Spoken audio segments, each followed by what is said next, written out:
Hello दोस्तों, हमारे YouTube channel आलोक विद्याकुल में आप लोगों का स्वागत है। देखिए, अभी जो मध्यमा बोर्ड से एग्जाम दे रहे हैं बच्चों, जो भी बच्चे दे रहे हैं, उसको लेकर के हम ये इम्पॉर्टेंट क्वेश्चन आप लोगों को लाए हैं।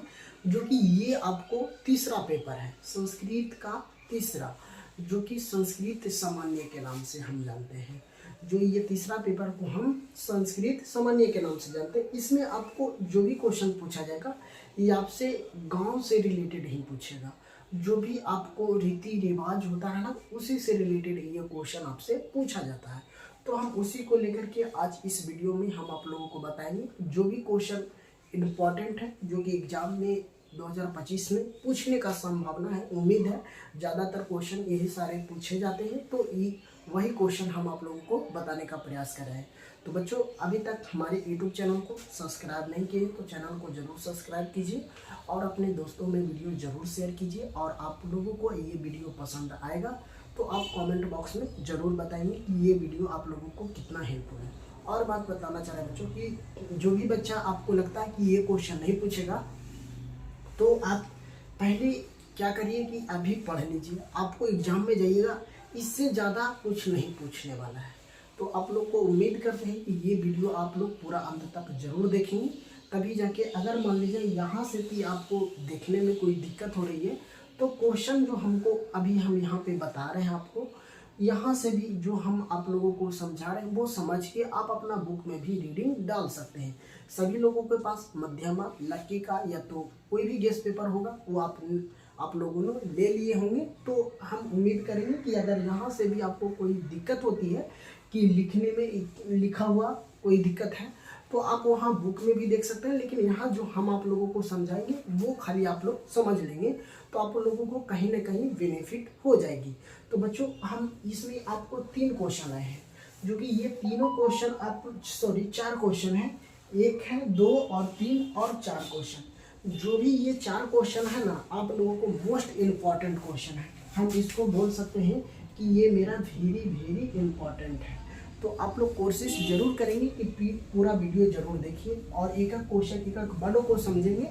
जो भी वर्ड आप लोगों को कहीं दिक्कत होती है तो आप लोगों को हम समझाने का इसलिए तो बोल रहे हैं बच्चों कि अगर आपको बुक में है तो वहाँ से भी तो ये पढ़ लीजिएगा, लेकिन मेन है समझना, है ना। क्वेश्चनों को क्या होता है, समझने की बात होती है ना। तो क्वेश्चन को समझना बहुत ही डिफिकल्ट होती है, तो क्वेश्चन को हम लोग समझेंगे। क्वेश्चन समझेंगे, यहाँ लिखावट में आप लोगों को बहुत सारे बच्चे लोग का प्रॉब्लम हो रहा होगा। तो हम आपको बार बार बता रहे हैं बच्चों कि जब भी वीडियो देखें तो उसका क्या करेंगे कि आप लोग जो क्वालिटी है ना, उसका थोड़ा हाइड करके देखेंगे, मतलब हाई क्वालिटी में देखेंगे, तभी जाके आप लोगों को अच्छी तरह से दिखाई पड़ेगा। तो चलिए हम क्वेश्चन की बात कर लेते हैं बच्चों। जो ये भी आपको क्वेश्चन बहुत बार पूछा हुआ है कि राशि नामिना विलेखनीय कीजिए। मतलब कहने का अर्थ ये है बच्चों क्वेश्चन का कि अपना राशि जो है, राशि का नाम के साथ व्याख्या कीजिए, है ना। विलेख करने का मतलब होता है व्याख्या करना, है ना। आपको अगर हिंदी में इस सवाल पूछा जाएगा तो आपको ये भी सवाल होता है कि राशि का व्याख्या करें, है ना। तो इसमें संस्कृत है बच्चों, तो संस्कृत में ही सवाल आपसे पूछा जाएगा। तो क्या रहना, राशि नामिनी विलेखनी, मतलब राशि को क्या करें, विलेखन करें। तो हम सबसे पहले इसको लिखेंगे, कौन कौन सी राशि होती है जो भी उसके बारे में बताया गया, क्वेश्चन पूछा गया कि जो टोटल राशि है वो कितना है और उसका नाम क्या क्या है वो बताने। तो सबसे पहले लिखेंगे कि यहाँ पे द्विदशा राशिया भवंती तेसह नामिना, मतलब जो 13 राशि है ना। कितना राशि है, 13 राशि है। जितना भी अगर यहाँ किसी नाम हो, किसी का भी नाम हो, उसका अगर राशि की हम बात करते हैं तो टोटल 13 राशि में सम्मिलित हैं। जो भी जिनका भी नाम होगा वो टोटल 13 राशि में। अगर बात कर लेते हैं, मेरा ही नाम है आलोक, है ना। आलोक है तो मेरा मेष राशि में आता है, जो प्रथम राशि आता है वो राशि आता है। अगर आप लोगों को पता करना होगा कि हमको किस राशि के हम हैं, आप अपना नाम कमेंट में करेंगे तो हम आप लोगों को जरूर प्रयास करेंगे बताने का कि आप किस राशि के हैं, अगर अभी तक आपको जानकारी नहीं है तो। चलिए, जो 13 राशि है कौन कौन राशि है, इसी में से कोई ना कोई एक राशि के आप लोग होंगे। तो आप लोग अपना नाम कमेंट करेंगे तो हम जरूर आप लोगों को बताएंगे कि आपका किस राशि में है। चलिए, सबसे प्रथम होता है मेष राशि, वृषभ राशि, मिथुन राशि, कर्क राशि, सिंह राशि, कन्या राशि, तुला राशि, वृषभ राशि, धनु राशि, मकर राशि, कुंभ और मीना एत द्वादश राशि भवंती। मतलब इतना जो राशि है 13 राशि है, इसी के बारे में हमसे पूछा गया। ये भी क्वेश्चन आप लोगों को पूछा जाता है, तो हम ये इम्पोर्टेंट करके ही बताएं, क्योंकि बहुत बार एग्जाम में रिपीटेड किया गया। पिछले बार ये क्वेश्चन नहीं पूछा गया, तो हो सकता है, उम्मीद है कि इस बार ये क्वेश्चन पूछ लिया जाए। चलिए, तो आपने राशि का नाम जान गए कि 13 राशि होता है टोटल। आज जो भी बच्चों, हम आप लोगों को बार बार बता रहे हैं, अगर आपको पता नहीं है कि हम किस राशि के, तो आप कमेंट में जरूर बताएंगे। हम कमेंट के माध्यम से आप लोगों को सभी का राशि बताएंगे। चलिए, यहाँ पे है नेक्स्ट मेरा ये क्वेश्चन है कि तारा नामिनाकरण चाह भी लुप्तु। मतलब कहा ना कि जो तारे होते हैं उनको नाम को नामीकरण करे और नामिन चाह बिलक, मतलब इसका व्याख्या करे। कहने का अर्थ यही है क्वेश्चन का, है ना। तो इसका व्याख्या करें। तो सबसे पहले इसको हम लिखेंगे कि तारा नामिकरण जन्म, संपत्ति और विपत्ति, क्षोभ, है ना, क्षोभ, प्रत्यारी, संधक, बद, मित्र, अति मित्र, कारण, नमी, किस्तु, धन, बले, वह, तैतैया, और यहाँ पे है वाणिज्य, कौशल, ग, विशिष्ट, चतुर्फत और सुकुन, नागर। ये जो सारे हैं हमारे तार का नमीकरण। ये भी आपको संस्कृत साहित्य में पढ़ना होगा, है ना, सॉरी, संस्कृत सामान्य में पढ़ना है। तो ये चीज आप लोगों समझ गए होंगे।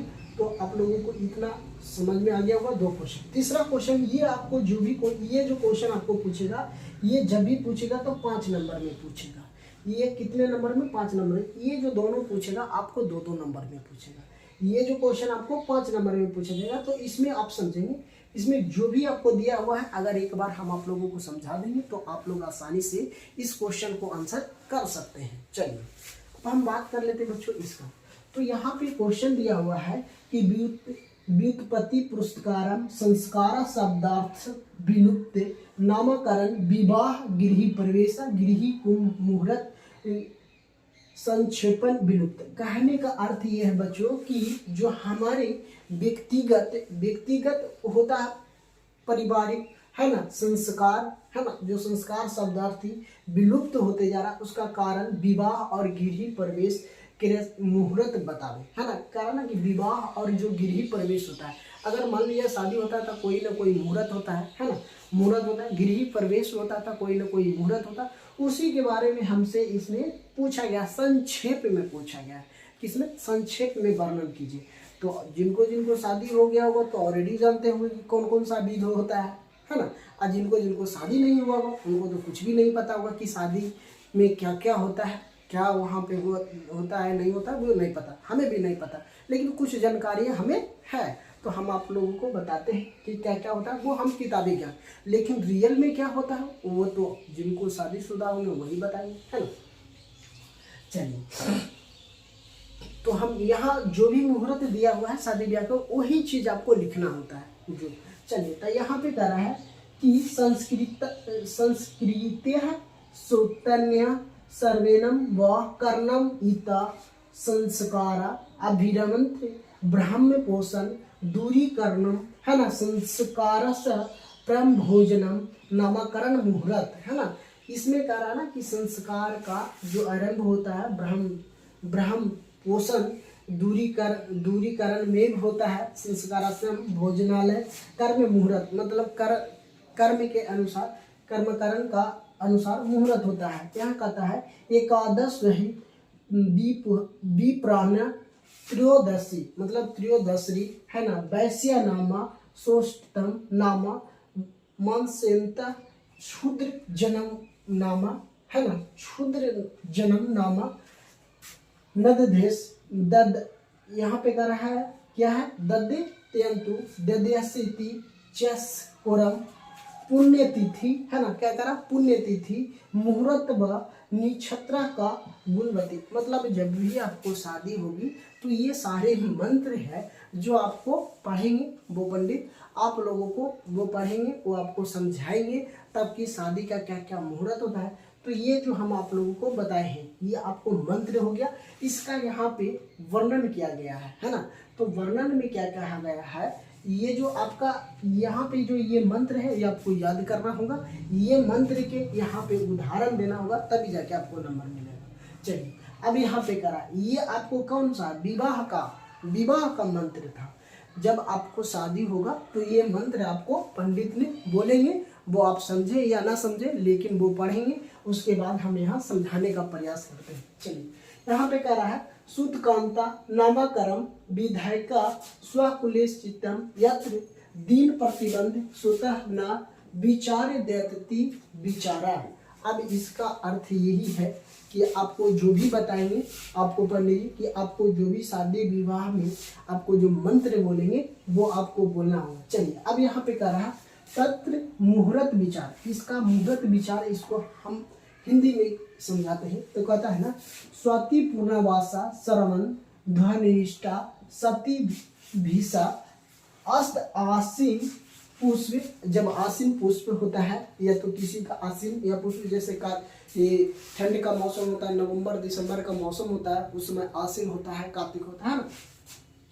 तो आसीन पुष्प रोहिणी मृगवासा खेती चित्र अनुराधा निछोत्री प्रतिपादन द्वितीय पंचमी सप्तमी दसवीं एकादशी। एकादशी का अर्थ होता है जिसको हम विग्रहमी के नाम से जानते हैं।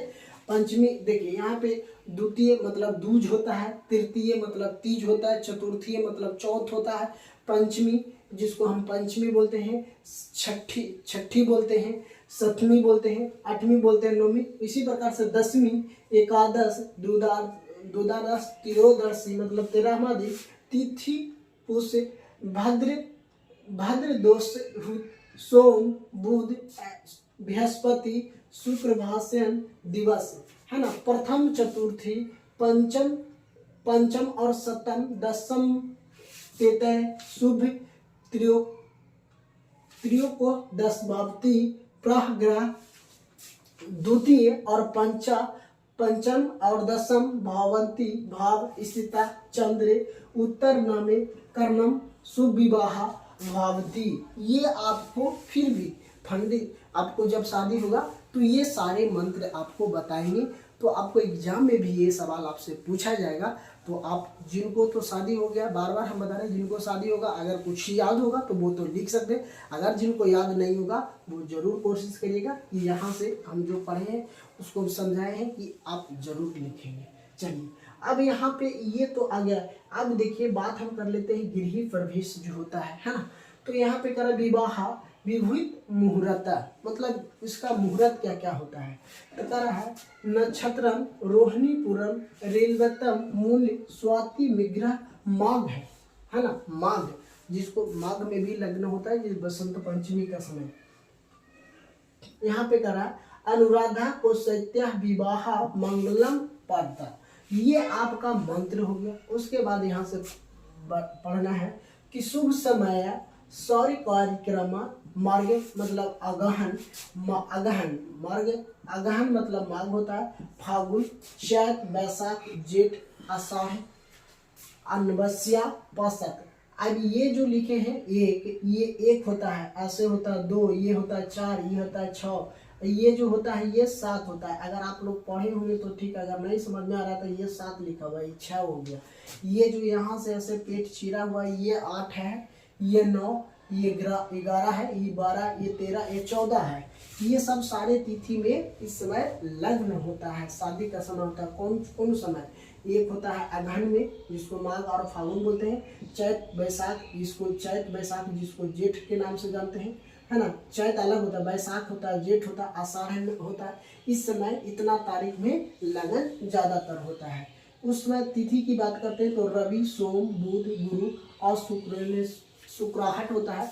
अनवस्या में शादी नहीं होती है, रोहिणी में शादी नहीं होता, मृगरासा मतलब माघ में भी शादी होता है ना। उत्तर हस्ती चित्रकला स्वाति अनुराधा मूल श्रवण मतलब सावन में शादी नहीं होता है, घनिष्ठा रेवती नक्षत्र के पंच कालोसी और धाराही केशु वृषभ है ना। वृषभ, मिथुन, कन्या और तुला और धन और मीन लग्नेषु जैसे 1 और 4, ये 5, ये 7 और ये 10 है। इस समय उसका शादी होता है। भावतम तेसु, ये 3 है, 6, 11। भावकेशु पाप गृहवती विवाह शुभा। मतलब कि जो राशि होता है ना, वृषभ राशि, मिथुन राशि, कन्या राशि, तुला राशि, धन राशि, इस सब को शादी इस डेट में अगर होता है, ये हम नहीं कर रहे, मतलब ये ऐसे माना जा रहा है। चलिए ठीक है, तो आप समझ गए होंगे कि अगर जिनको शादी नहीं हुआ होगा वो भी पता कर लिए होंगे कि हमको इस नाम के हैं, हम इस राशि के हैं, तो हमको इस डेट में शादी होगा। चलिए, तो ये आप लोग समझ गए होंगे। तो चलिए अब एक और हम बता रहे हैं क्वेश्चन, जो आपको ये भी बहुत ज़्यादा इम्पोर्टेंट है। कह रहा है ना कि मान सम्मान नामीकरण सूचक पाद्य बिलक तस्या लेखकम। मतलब कि जो मास होते, सॉरी, जिसको हम चैत बैसाख, हम लोग अगर इंग्लिश की बात करते हैं तो हम लोग जनवरी, फरवरी, मार्च, अप्रैल, मई, जून जोड़ते हैं। लेकिन अगर हिंदू धर्म की हम बात करते हैं तो हिंदू धर्म में माना जाता है कि चैत से हमारा पहला होता है ना, साल का पहला दिन होता है चैत, बैसाख, जेठ, साढ़, सावन, भादो, ये सारी चीज़ों को, है ना। तो यहाँ पे देखिए ये आपको है चैत्र शुक्ल तेजे पाष्टा श्रवण मासा भाद्र दक्षिणी क्रांता मार्गशीर्षा पौषत्या और माघ फागुन दिनांशा शुभ। मतलब हम लोग का जो दिन होता है चैत में, सावन में और भादो, मार्गशीर्ष, पौष में और माघ फागुन में, ये समय हम लोगों का हिंदू धर्म का सबसे शुभ मुहूर्त होता है, सबसे शुभ दिन होता है। जैसे हम बात करते हैं चैत, बैसाख, जेठ, इसी को वर्णन किया गया हिंदी में, चैत, बैसाख, जेठ, आषाढ़, सावन, भादो, आश्विन को कार्तिक और मार्गशीर्ष को हमें अगहन बोलते हैं। जो अभी का समय अगहन होता है ना, हमें नहीं पता, लेकिन बोला जा रहा है कि अभी अगहन, अब अगहन आएगा, ये पूष, ये माघ और फागुन। और हम लोग का जो फागुन होता है उस समय नया साल स्टार्ट होता है। हम लोगों को क्या होता है, फागुन के समय हम लोगों को नया साल स्टार्ट होता है। तो ये जो भी क्वेश्चन हम आप लोगों को बताने का प्रयास किए हैं, तो संस्कृत सामान्य का ये सवाल था। ये संस्कृत सामान्य में इससे ज़्यादा आपसे नहीं पूछा जाएगा। अगर क्वेश्चन पूछा भी जाएगा तो इससे ज़्यादा नहीं पूछा जाएगा। 1-2 वीडियो और हम लाएंगे, जो कि उतना सारा अगर पढ़ लेते हैं तो आप लोगों को कहीं ना कहीं इतना से ज़्यादा कुछ नहीं पूछेगा। तो चलिए, आप लोगों के बीच ये क्वेश्चन अच्छा लगा होगा, तो आपको वीडियो पसंद आया होगा, तो चैनल पे नए हैं तो हमारे चैनल को जरूर सब्सक्राइब कीजिए और अपने दोस्तों में वीडियो जरूर शेयर कीजिए। आप लोग शेयर नहीं करें तो वीडियो को जरूर ज़्यादा से ज़्यादा शेयर करने का प्रयास करें। तो थैंक यू दोस्तों, फिर मिलते हैं आप लोगों के बीच नेक्स्ट कक्षा में।